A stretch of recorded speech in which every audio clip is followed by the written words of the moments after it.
ఓ సుప్రజ, నువ్వా? రా కూర్చో. బాగున్నావా? బాగున్నానక్క. ఏంటి ఈ మధ్య బొత్తిగా నలపోసైపోయినావు, అసలు ఇంటిసాయే రావట్లేదు. నా సంగతి అట్ట పెట్టు. నువ్వేంటి కాంతమ్మక్క ఇంత దగదగా మెరిసిపోతున్నావు? ఏం లేదు, పెళ్లికి వెళ్దామని. అదిగో నా కోడలు రెడీ అవుతుందిగా, అందుకే ఎదురు చూస్తూ కూర్చున్నా.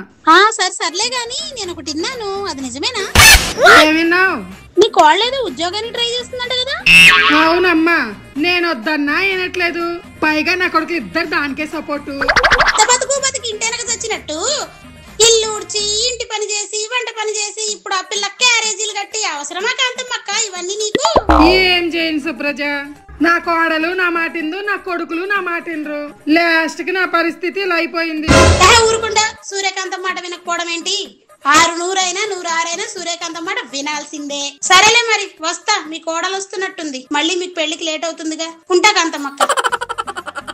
ఇదేంటో ఉద్యోగం వద్దే అంటే వాళ్ళెండ్రు, సరే చేయమంటే ఈ జనాలు నోర్లు ఊరుకోవు. అంతా నా కర్మ.